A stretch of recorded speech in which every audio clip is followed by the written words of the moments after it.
कहने का अवसर प्रदान हो रहा है।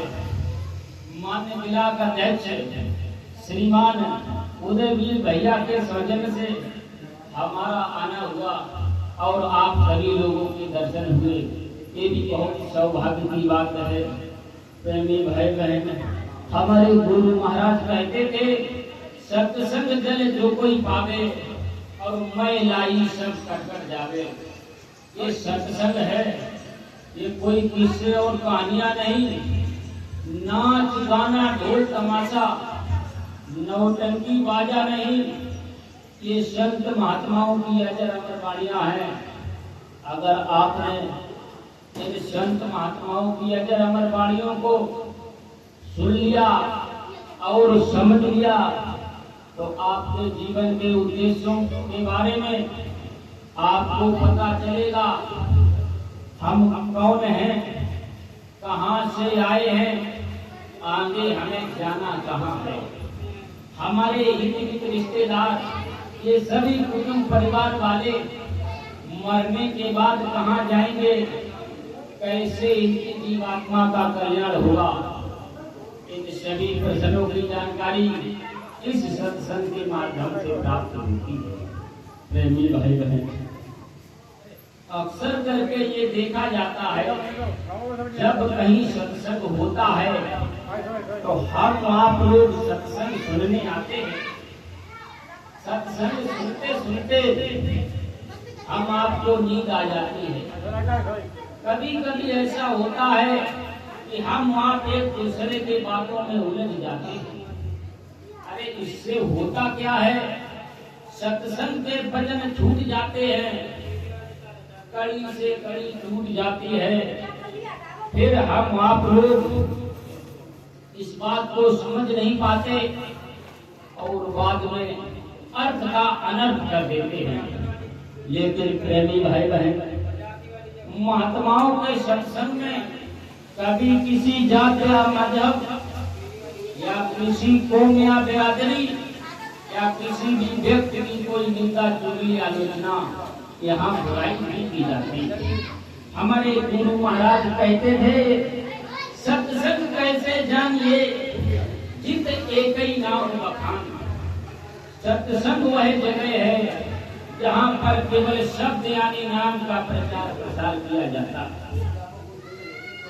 उस मालिक से मिलने का प्रेम और प्यार प्रकट किया जाता है। अरे वो मालिक है, आपको मिलेगा, जीते जी मिलेगा, जब भी मिलेगा तो हमें इसी पंच भौतिक शरीर के अंदर मिलेगा। अरे दूसरा रास्ता नहीं है। देखिए, कुछ लोग कहते हैं कि मुसलमान हैं, उनके लिए खुदा ने कोई दूसरा रास्ता बनाया होगा। प्रेमी भाई बहन, ऐसा कुछ नहीं है।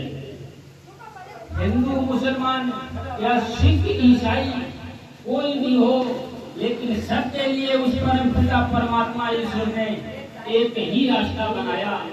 उसी मकान मंदिर के अंदर वो 10वां गेट, वो 10वां द्वार, जिसे संत महात्माओं ने 10वीं खिड़की भी कहा है, उसी रास्ते से प्रेमी भाई बहन हम आप लोगों को उस परम पिता परमात्मा से मिलना होगा। हमारे गुरु महाराज परम संत बाबा जय गुरुदेव जी महाराज कहते थे कि बच्चा, ये हमारा पंच भौतिक शरीर चंद सांसों की पूंजों पर टिका हुआ है। ये शरीर किसी को 40, 50, 100 वर्ष के लिए, किसी को 10, 20 वर्ष के लिए, जितने जितने सांस उस काल पुरुष में हमें बख्शे हैं, अरे उतने दिन तक ही रहना है। प्रेमी भाई बहन, उसके बाद इस शरीर को यहीं छोड़ जाना।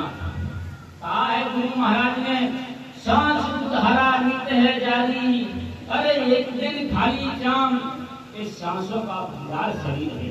इस शरीर में दोनों आंखों के मध्य भाग में विराजमान, यहाँ पर जीवात्मा का बैठने का स्थान है। इसी जीवात्मा से हरिचंद भैया हम आप खाते उठते दुनिया के जितने कार्य हैं, ये सभी करते।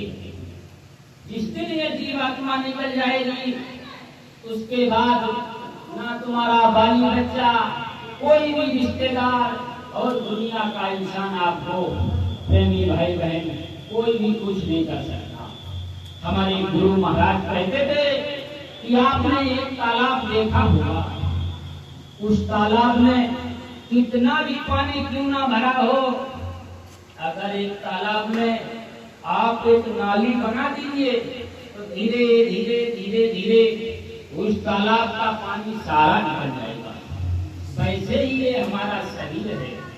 इस शरीर सांसों की पूंजियों पर टिका हुआ है और धीरे धीरे धीरे धीरे ये सांसें हमारी निकलती जा रही है। एक दिन ऐसा आएगा कि ये शरीर हमारा, जितनी उस काल पुरुष में सांसें बख्शी हैं पंकज भैया, उतने ही दिन तक इस शरीर में रहना है, उसके बाद इस शरीर को ही छोड़ देना। हमने आपने कभी ये विचार नहीं किया कि एक घंटे में हमारे इस शरीर से 900 सांसें निकलती और 24 घंटे में 21,600 सांसें निकलती। धीरे धीरे धीरे धीरे जब सांसें सभी निकल जाएंगी, एक दिन ऐसा आएगा कि ये शरीर आप कहीं पर भी खड़े हो, कुछ भी काम कर रहे हो या कहीं पर भी हो तो ये धर्म से गिर जाएगा। लेकिन प्रेमी भाई बहन, हमने आपने कभी नहीं सोचा कि ये शरीर हमें क्यों मिला, इसका क्या उद्देश्य है, तो इस कलकाल कलयुग में ये शरीर हमें क्यों मिला। ये शरीर प्रेमी भाई बहन हमें आपको इसीलिए मिला कि हम उस परम पिता परमात्मा से इस शरीर में बैठ करके किसी भक्त के सदगुरु को ढूंढ करके अपनी जीवात्मा का कल्याण कराएं। लेकिन हमने कभी नहीं सोचा इस शरीर के लिए हम आप 56 प्रकार के भोजन व्यंजन करते हैं, लेकिन कभी नहीं सोचा इस शरीर में विराजमान दोनों आंखों के मध्य में, जहाँ पर हमारी माताएं बहनें बिंदी लगाती हैं और पुरुष लोग तिलक लगाते हैं, यहाँ पर जीवात्मा का बैठने का स्थान है, इसका भोजन क्या है, ये कभी नहीं सोचा। अगर इस चीज को जिन लोगों ने सोच लिया प्रेमी भाई बहन, वो आज अपनी जीवात्मा के कल्याण के लिए भक्त के सत्य को ढूंढ करके कल्याण के रास्ते पर चल पड़े हैं। लेकिन प्रेमी भाई बहन, हम आप दुनिया के अहंकार में इतना डूबे रहते हो कि अरे हमसे बड़ा कोई ज्ञानी ब्राह्मण पुरोहित कोई भी इंसान नहीं है। लेकिन हमारे गुरु महाराज कहते हैं ये दुनिया का ज्ञान जहाँ पर समाप्त होता है, उसकी सर की चोटी के ऊपर से ये गूढ़ रहस्यमय ज्ञान विज्ञान प्रारंभ होता है। ये विज्ञान ऐसा है प्रेमी भाई बहन, ये विज्ञान जो प्रारंभ होता है ये दुनिया में कहीं नहीं मिलेगा।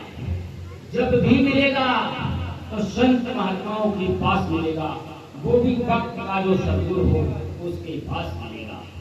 हमने आप कहते हो किताबों में भी लिखा है कि पोथी पढ़ पढ़ जगमुहा और पंडित हुआ न कोई, 2.5 अक्षर प्रेम के पढ़े से पंडित हो।